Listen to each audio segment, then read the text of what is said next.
تو ختم مرتبت کو بھی حجت الوداع سے واپسی پہ زہر دیا گیا۔ عزیزان گرامی، اب اس کی تفصیل میں میرا یہاں پہ موضوع نہیں کہ میں اس کی تفصیل میں جاؤں، لیکن عزیزان گرامی، ائمہ علیہ السلام نے فرمایا کہ جب آپ کو وہ زہر دے دیا گیا اور پیغمبر نے خبر دے دی کہ مجھے زہر دے دیا گیا ہے، اب آپ سے میں سوال کروں گا کہ وہ جو پیغمبر اسلام کی سب سے محبوب ہستی ہیں جناب فاطمہ الزہرا، ان کے دل پہ کیا گزر رہی ہوگی جن کو پیغمبر نے راستے میں خبر دی، اور ازواج کہتی ہیں رسول خدا کی کہ پورے راستے پھر سیدہ روتی چلے آئیں۔ کسی بیٹی کے لیے باپ کی شہادت کی خبر برداشت کرنا بہت مشکل ہوتا ہے۔ میں نے ایک جملہ 2-3 شب پہلے پیش کیا تھا جناب ابراہیم کا، کہ جب خلیل خدا سے بھی سوال کیا جناب جبرائیل نے کہ اے اللہ کے خلیل، اللہ نے آپ کو اپنا دوست کہا ہے، کوئی حسرت ہے؟ کہا ایک حسرت ہے۔ کہا کون سی حسرت ہے؟ کہا کاش اللہ مجھے ایک بیٹی دے دیتا، کیونکہ باپ کے جنازے کی زینت بیٹیاں ہوا کرتی ہیں۔ جس طرح سے بیٹیاں روتی ہیں ویسے کوئی نہیں رو سکتا۔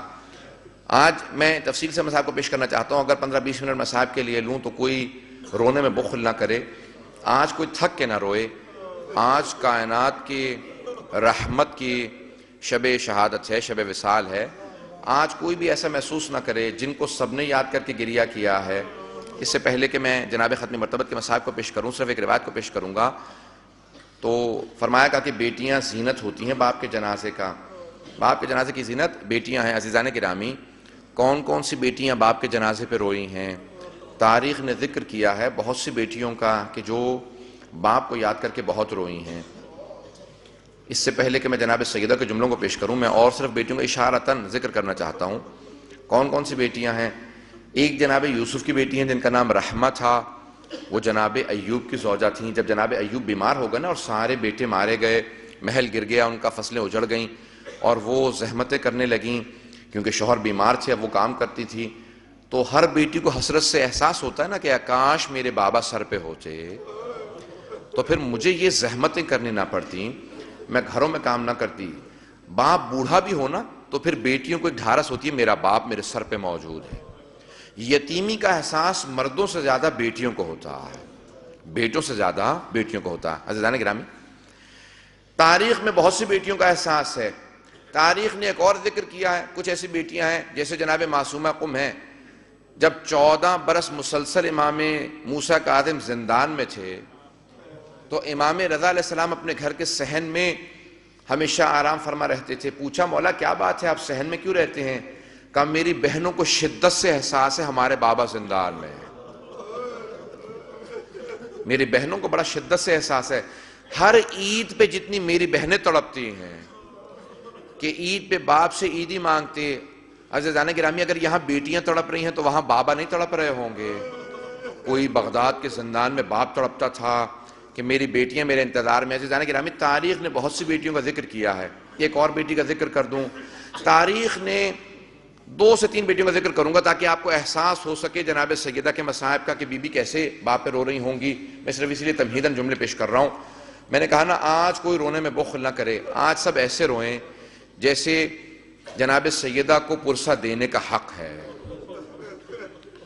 بی بی کیسے روئی تھی، کیسے بابا کو یاد کرتی تھی، آج سب بی بی کو پرسہ دیں گے نا۔ آج 2 ہستیوں کو پرسہ دینا ہے، ایک جناب سیدہ کو، دوسرے امام زمانہ کو۔ آج دونوں کو پرسہ دینا۔ جملوں پیش کروں گا۔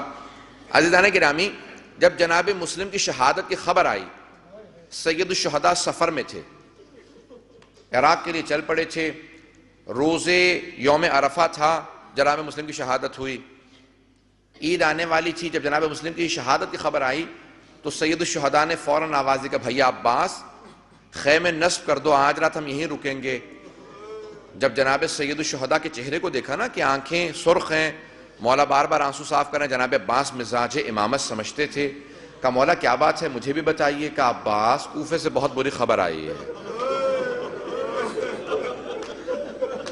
میں نے بعض بزرگ علماء سے یہ بھی سنا ہے کہ ختم مرتبت نے اپنی 2 انگلیاں بلند کیں، جب جناب مسلم کی شہادت ہو رہی تھی فوراً دکھایا کہ عباس دیکھو کیا ہو رہا ہے۔ جب دیکھا تو جناب عباس نے فوراً، غیرت ہاشمی تھی نا، جناب عباس فوراً بولے کہ مولا کوئی بڑا ہی مظلوم آدمی ہے، ہاتھ پشت پہ بندھے ہوئے ہیں،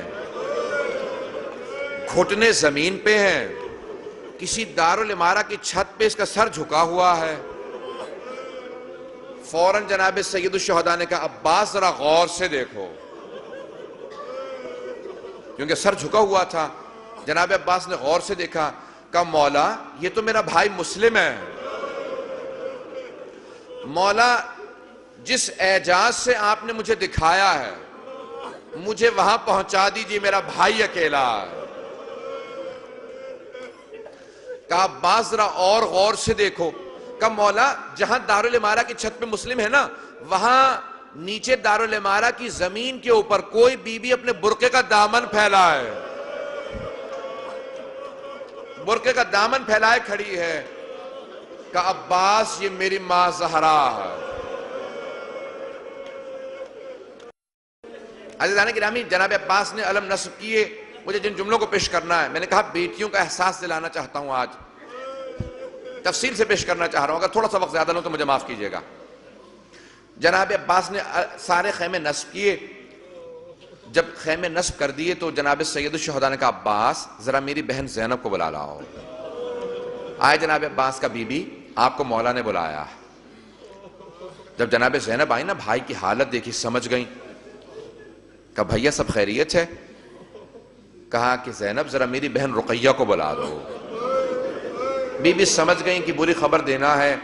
اب جس کیفیت میں جناب زینب گئی ہوں گی اپنی چھوٹی بہن کے پاس، کہا رقیہ تمہیں بھیا حسین نے بلایا ہے۔ جناب رقیہ نے کیا کیا کہ اپنی بیٹی کو ساتھ لیا، کہا کہ ماموں نے بلایا میرے ساتھ چلو۔ نام کیا لکھا ہے؟ کچھ نے لکھا ہے عاتقہ نام تھا، کچھ نے لکھا ہے حمیدہ خاتون نام تھا، جناب مسلم کی یتیمہ بچی کا۔ جناب رقیہ نے بازو پکڑا، کہا چلو میرے ساتھ چلو، اگر دیکھ سکے میری طرف جملے کو دیکھیے گا، سنیے گا، اگر دیکھ کے سن سکیں۔ فوراً انگلی پکڑی لے کے آئیں۔ جیسے ہی جناب سید الشہداء نے بہن کو آتے دیکھا، اپنی مسند سے کھڑے ہوئے اور آنکھوں میں آنسو آئے۔ جیسے ہی جناب عاتقہ کے سر پہ ہاتھ رکھا نا، ہاشمی بچی تھی، سمجھ گئی کہ بری خبر ہے۔ کہا مامو جان میرے بابا خیریت سے؟ میرے بابا خیریت سے؟ کہا بیٹی آج سے میں تیرا باپ ہوں، یتیمی کا احساس نہ کرنا، تیرے سر پہ ماموں کا سایہ موجود ہے۔ جن جملوں کے لیے میں نے زحمت دی ہے، یہ ساری تمہید باندھی ہے، اب جملوں کو پیش کرنا چاہتا ہوں، اگر دیکھ سکے سن سکیں، آنکھیں بند کر کے تصور کر سکیں۔ اگر آپ ایک لحظے کی زحمت دوں گا، آواز دی کہ بہن زینب ذرا میری صندوقچی لا دیں۔ بی بی نے صندوقچی لا کے دی۔ میرے مولا نے صندوقچی کو کھولا، بالیاں نکالی، بالیاں نکال کے اپنے ہاتھوں سے جناب عاتقہ کے کانوں میں پہنائی۔ جب بالیاں پہنائی نا تو وہاں قریب میں ایک 4 برس کی بچی کھڑی دیکھ رہی تھی۔ وہ سمجھ گئی جب کوئی بچی یتیم ہوتی ہے اس کے سر پہ شفقت کا ہاتھ رکھا جاتا ہے، اس کے کانوں میں بالیاں پہنائی جاتی ہیں، لیکن بچی کو کوئی بتانے والا نہیں تھا یہ حسین کا کردار ہے۔ جب شام غریبہ آئی اسی بچی نے دیکھنا شروع کیا، اب میں یتیم ہو گئی ہوں، میرے کوئی سر پہ ہاتھ رکھے گا، مجھے کوئی بالیاں پہنائے گا۔ اتنے میں شمر آیا، جب اس نے بچی کے سر پہ ہاتھ رکھا بی بی کا بالوں کو چھڑانا مشکل ہو گیا۔ جب اس نے بالیاں نوچی بی بی نے فوراً فرات کا رخ کیا، کہا چچا عباس، چچا آ کے دیکھو میرے کانوں سے خون بہ رہا ہے۔ اب احساس ہوا یتیمہ بیویوں کے ساتھ کیا کیفیت ہوتی ہے۔ اب میں ایک اور جملے کو پیش کروں گا، بہت سی بیویوں کا پیش کر سکتا تھا۔ عزیزان گرامی، جناب زینب و ام کلثوم بھی جب یتیم ہو رہی تھی نا، کوفے میں دونوں بیویاں رو رہی تھی تو بار بار مدینے کا رخ کرتی تھی اور ایک جملہ کہتی تھی، اے کاش ہماری ماں کوفے میں موجود ہوتی، ہم اپنی ماں سے لپٹ کے کہتے اماں ہم یتیم ہو رہے ہیں، خدا سوائے غم شبیر کے کوئی غم نہ دے۔ میں نے یہ ساری تمہید باندھی ہے صرف اس ایک جملے کے لیے۔ عزیزان گرامی، اب ذرا ایک مرتبہ جناب سیدہ سے متعلق سوچئے گا۔ ختمی مرتبت نے کہا، کیا فرمایا جناب ختمی مرتبت نے؟ کہا سیدہ مجھ سے سب سے پہلے آپ آ کے ملے گی۔ بی بی نے کہا اب میں نے آنسوؤں کو خشک کر لیا، بابا مجھے آپ کی جدائی کا غم تھا۔ کہ آپ سے جدا ہو رہی ہوں، اب مجھے کوئی غم نہیں، میں آپ سے قریب جلدی آ جاؤں گی۔ عزیزان گرامی، اب ذرا تصور کیجئے گا، میں تمہیداً جو جملے پیش کرنا چاہتا ہوں، جناب سیدہ کو جب خبر دی نا پیغمبر اسلام نے مجھے زہر دے دیا گیا ہے، تو بار بار جناب سیدہ قریب آتی، کہا بابا آپ کے سینے میں تکلیف ہوگی، زہر دے دیا گیا ہے۔ کہا بیٹی جب زہر دے دیا جاتا ہے نا تو کلیجے میں تکلیف ہونے لگتی ہے۔ عزیزان گرامی، پھر پیغمبر اسلام نے دونوں نواسوں کو دیکھا، کہا میری لخت جگر تمہیں ان دونوں کا غم دیکھنا ہوگا، کہ روز قیامت جب تم تشریف لاؤ گی نا میدان محشر میں، بیٹی ایک کا جگر نظر آئے گا، دوسرے کی رگیں نظر آئیں گے۔ اب پیغمبر کیسے خبر دے رہے ہوں گے بیٹی کو؟ کہ ایک کا جگر نکلتا نظر آئے گا، آج رات جگر کی ہے نا، کہ دوسرے کی رگیں کٹتی نظر آئیں گی۔ بی بی نے بہت تڑپ کے یاد کیا، دونوں بیٹوں کو دیکھا، کہ بابا اس کی رگیں اور اس کا جگر، ہاں بیٹی حسن مجتبیٰ کا جگر نظر آئے گا، حسین کی رگیں کٹتی ہوئی نظر آئیں گی۔ عزیزان گرامی، بی بی کیسے یاد کرتی ہوں گی؟ بار بار کسی کے جگر پہ ہاتھ رکھتی ہوں گی، بار بار کسی کی رگوں پہ ہاتھ رکھتی ہوں گی۔ بس بھی جملوں کو یہاں پہ روک کے پیش کر رہا ہوں۔ عزیزان گرامی، ایک ایسا وقت آیا، ختمی مرتبہ کے آخری ایام تھے، آج کی شب تھی، کہ بار بار دونوں نواسے آ کے سینے سے لگ جاتے تھے۔ جب دونوں نواسے سینے سے لگتے تھے نا تو ایک مرتبہ جناب سیدہ آئیں، کہا میرے جگر کے ٹکڑوں، اے حسن اے حسین، نانا کے سینے پہ مت جاؤ، میرے بابا کے سینے میں تکلیف ہے۔ ایک مرتبہ ختمی مرتبت نے آواز دی کہ سیدہ میرے نواسوں کو آنے دو، جب یہ میرے سینے سے لگتے ہیں مجھے ٹھنڈک محسوس ہوتی ہے، ان کے میرے سینے سے لگنے سے مجھے ٹھنڈک محسوس ہوتی ہے۔ بار بار کبھی حسن مجتبیٰ کو سینے سے لگاتے تھے، کبھی حسین کو سینے سے لگاتے تھے، کبھی کسی کے جگر کا تصور کرتے تھے، کبھی کسی کی رگوں کا تصور کرتے تھے۔ بس میں رات گزر رہی تھی، ختم مرتبت کہہ رہے تھے اے علی آپ خود اپنے ہاتھوں سے مجھے غسل دیجئے گا، آپ مجھے کفن دیجئے گا، یا علی آپ میرا جنازہ پڑھائیے گا، یا علی مجھے گھر میں دفنا دیجئے گا۔ اب دونوں نواسے ایک بات سن رہے تھے، پیغمبر اسلام فرما رہے ہیں یا علی مجھے گھر میں دفنا دیجئے گا۔ اب کوئی نواسا سوچ رہا تھا میں اپنے نانا کے ساتھ دفن ہونا چاہتا ہوں، اس نواسے کو کوئی بتائے آپ کے جنازے پہ 72 تیر مارے جائیں گے۔ بس بھئی یہی تو فرق تھا نا دونوں نواسوں میں، ایک کے لاشے میں تیر لگ رہے تھے، دوسرے کا لاشا تیروں پہ بلند تھا۔ اجرکم اللہ۔ بس بھی میں نے تمام کر دیا، 5 سے 7 منٹ کی زحمت دوں گا، زیادہ زحمت نہیں دوں گا۔ شب وصال ہے ختمی مرتبت کی، آج پیغمبر اسلام کو چند باتوں کا بڑا صدمہ ہوگا۔ ایک، جب بھی اپنی بیٹی زہرا کی قبر دیکھتے ہوں گے، میں جملے کو پیش کروں اس سے پہلے کہ میں شہادت کے جملوں کو پیش کروں پیغمبر کی، آخری جملوں کو پیش کر رہا ہوں، 5 سے 7 منٹ میں نے آپ سے وعدہ کر لیا، اس سے زیادہ زحمت نہیں دوں گا۔ عزیزان گرامی، امام حسن مجتبیٰ سے کسی بہت بڑے واعظ نے سوال کیا جب خواب میں دیکھا کہ مولا آپ کا سب سے بڑا مصائب کون سا ہے؟ مولا میں آپ کے رونے والوں کو بتاتا ہوں کہ آپ کو زہر دیا گیا تھا۔ کہ نہیں میرا سب سے بڑا مصائب نہیں ہے۔ کہ مولا میں یہ بتاتا ہوں کہ آپ کے جگر کے ٹکڑے نکل آئے تھے۔ کہ نہیں میرا سب سے بڑا مصائب نہیں۔ کہ مولا میں یہ بھی بتاتا ہوں کہ ایک ہی جنازہ ہے جو گھر سے گیا پھر گھر واپس آ گیا۔ کہ نہیں یہ بھی میرا سب سے بڑا مصائب نہیں ہے۔ کہ مولا پھر میں نہیں جانتا آپ کا سب سے بڑا مصائب کون سا ہے۔ کہ جب میرے رونے والوں کے پاس جانا تو کہنا مدینہ شہر تھا، شہر کی ایک گلی تھی، گلی کے دروازے پہ آگ لگی تھی۔ میرے رونے والوں سے کہنا کہ جلتے ہوئے دروازے کے پیچھے حسن مجتبیٰ کی ماں کھڑی تھی۔ میرے رونے والوں سے کہنا حسن مجتبیٰ دیکھ رہے تھے جب ماں پہ جلتا ہوا دروازہ گرا۔ اجرکم اللہ۔ بس میں نے تمام کر دیا، 5 سے 7 منٹ کی میں نے وعدہ کیا تھا آپ کو زحمت کا۔ اب کسی آنکھ میں کوئی ایسی آنکھ نہ جس میں آنسو نہ آئے۔ جناب ختمی مرتبت کا آخری وقت ہے، بار بار بیٹی کو بلاتے ہیں، کبھی پیشانی کا بوسہ دیتے ہیں، کبھی ہاتھوں کو چومتے ہیں، کبھی اس پہلو کو دیکھتے ہیں، پھر آواز دے کے کہتے ہیں او مسلمانوں میری بیٹی کو نہ رلانا۔ بس میں ایک مرتبہ پیغمبر اسلام نے ایک دروازے کی طرف دیکھنا شروع کیا، کہا بیٹی کیا بات ہے بار بار دروازے پہ کیوں جاتی ہیں؟ کہا بابا کوئی عربی ہے دروازے پہ کھڑا ہے، بار بار آ کے دروازے پہ دستک دیتا ہے، جب میں دروازے پہ پوچھتی ہوں کیا بات ہے کیوں آئے ہو، کہتا ہے مجھے رسول خدا سے ملنا ہے۔ میں کہتی ہوں واپس چلے جاؤ میرے بابا بیمار ہیں۔ کہا بیٹی آپ نے دیکھا وہ دروازے پہ کون ہے؟ کہا بابا میں نگاہوں کو بلند نہیں کرتی۔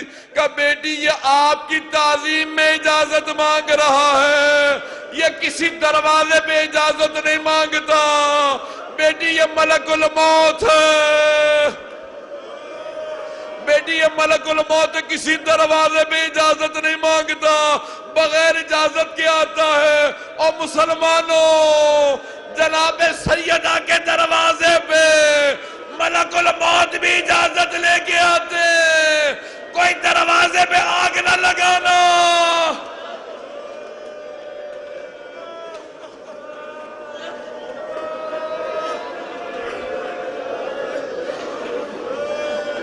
میں نے تمام کر دیا بس بھی آخری جملوں کی زحمت دوں گا۔ عزیزان گرامی، آخری لحظات ختمی مرتبت کے بار بار اپنی بیٹی کو پکارتے ہیں، بار بار بیٹی کو قریب بلاتے ہیں، پھر وصیتیں کرتے ہیں کہ یا علی میرے بعد میری بیٹی کا خیال رکھنا، پھر اس کے بعد وصیت کرتے ہیں یا علی میرے بعد تلوار مت اٹھائیے گا، یہ سب پلٹ کے اپنے دین پہ برگشت کر جائیں گے، اسلام کو چھوڑ دیں گے، جناب ختمی مرتبت سمجھ رہے ہیں، میرے بعد میری آل پہ بڑے مصائب آئیں گے۔ کہ یا علی ہمت رکھیے گا، صبر کا دامن نہ چھوڑیے گا، مولا کو وصیت نہیں کر رہے، امت کو بتا رہے ہیں میرے بعد میری آل کا کیا ہونے والا ہے۔ کہ یا علی میرے ان دونوں نواسے یہ آپ کو میں نے سونپ دیے، یہ دونوں آپ کے ہیں، میرے بیٹے ہیں، بس بھئی امت کو وصیت کر رہے ہیں علی مرتضیٰ کے ذریعے میری امت پہ کبھی بھی کوئی میری امت سے میری آل پہ ظلم نہ کرے، میری قبر سے دور نہ کرے۔ بس بھی آخری وصیت ہے کہ یا علی مجھے میرے گھر میں دفنا دیجئے گا۔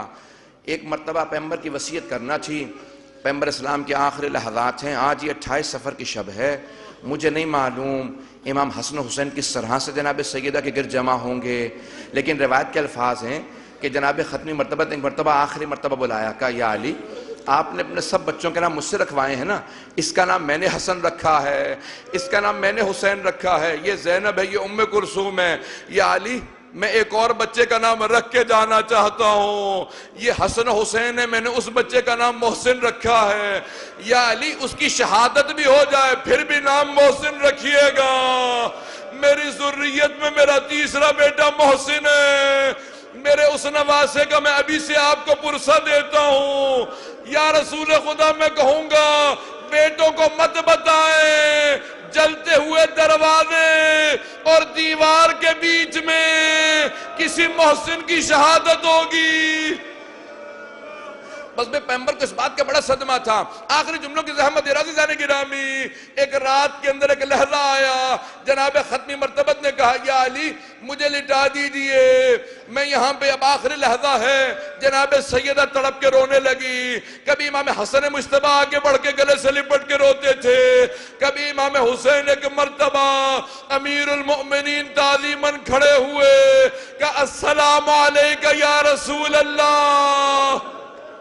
جب سب سمجھ گئے کہ جناب رسول خدا کی روح پرواز کر رہی ہے، ایک مرتبہ پورا کمرہ معطر ہوا، جب سب کے سب زمین پہ بیٹھ کے رونے لگے، جناب سیدہ نے کہا دروازے بند کر دو، میں نہیں چاہتی کوئی مجھے روتا سنے، میں نہیں جانتا بی بی نے کیا بیان کیے ہوں گے، لیکن میں بیان سناتا ہوں، بی بی نے اپنے بالوں کو بکھرایا ہوگا، کہا ہوگا بابا آپ نے ہمیں داغ مفارقت دے دیا، اب بی بی کے اشعار کے جملے سن لیجئے، سبت علیہ مصائب اللہ عنہ، بابا آپ کے بعد اتنے مصائب آئے، اگر رات میں آتے، اگر دن میں آتے وہ رات میں تبدیل ہو جاتی، پہاڑوں پہ آتے وہ ریزہ ریزہ ہو جاتے۔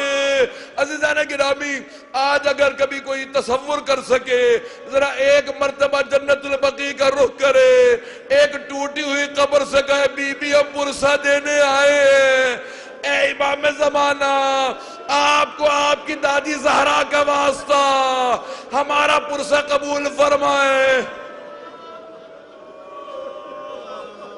ألا لعنة الله على القوم الظالمين. وسيعلم الذين ظلموا أي منقلب ينقلبون.